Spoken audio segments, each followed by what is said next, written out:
பாலு அப்படிங்கிற ஒரு ஸ்கூல் படிக்கிற பையன் இருக்கான். அவன் ஸ்கூல் முடிச்சுட்டு வீட்டுக்கு வர வழியில ஒருத்தவங்களோட தோட்டத்துல கீரை செடியில பாக்குறான். அந்த கீரை செடியில இருந்து பாலக்கீரை அப்படின்னா ரொம்ப பிடிக்கும். அதனால அந்த கீரையை பறிச்சுட்டு வந்துடுறான். வீட்டுக்கு போய் அவங்க அம்மா கிட்ட போய், அம்மா அம்மா நான் கொஞ்சம் கீரை எடுத்துட்டு வந்திருக்கேன், இது எனக்கு சமைச்சு கொடுங்க அப்படின்னு கேக்குறான். அவங்க அம்மா கேக்குறாங்க, எங்க இருந்து இந்த கீரையை எடுத்துட்டு வந்த அப்படின்னு கேக்குறாங்க. இந்த மாதிரி இன்னொருத்தவங்களோட தோட்டத்துல பார்த்தேன் அப்படின்றான்.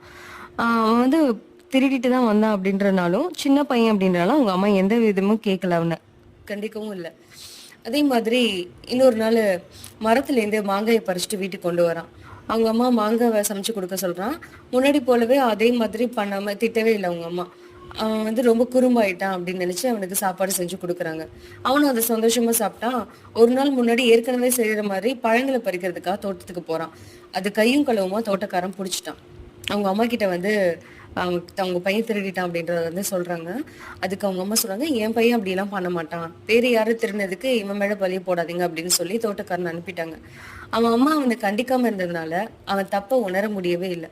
இந்த மாதிரி சம்பவங்கள் நடந்துட்டே இருக்கு. அவனுடைய அம்மா குணத்தை வந்து உற்சாகப்படுத்துறாங்க அப்படின்னு நினைச்சுக்கிட்டு அவன் அதே ஃபாலோ பண்ணிட்டே இருக்கான். சில வருஷத்துக்கு அப்புறம் அவன் பெரிய பையனா ஆயிட்டான். அவன் அம்மா நினைச்சாங்க, பாலு பெரிய பையன் ஆயிட்டான், அதனால அவன் என் பேச்ச கேட்க மாட்டான் அப்படின்னு நினைச்சிட்டு அவனை கண்டிக்கவே இல்லை. ஒரு முறை அவன் திருடும் போது போலீஸ் கிட்ட கையும் களவுமா பிடிச்சிட்டாங்க. போலீஸ் அவனை பிடிச்சிட்டு போகும்போது அவங்க அம்மா உண்மை தெரிஞ்சு அழ ஆரம்பிக்கிறாங்க.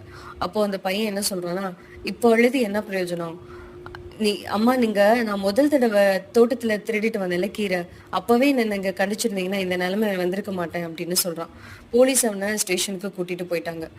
மாரல் ஆஃப் த ஸ்டோரி, இந்த கதையோட மாரல் என்ன அப்படின்னா, எப்போதுமே குழந்தைங்க தப்பு பண்ணாங்க அப்படின்னா அப்போதெல்லாம் அவங்க செய்யற தவிர அவங்கள உணர வைக்கிற மாதிரி நம்ம நடந்துக்கணும். அது அவங்க அம்மா அப்பாவோட பொறுப்பு. இல்லைன்னா குழந்தைங்க வளரும் போது அந்த தப்பை பழக்கமா மாத்தி அது பெரிய வழியில போகும்போது அதை மாத்தவே முடியாது.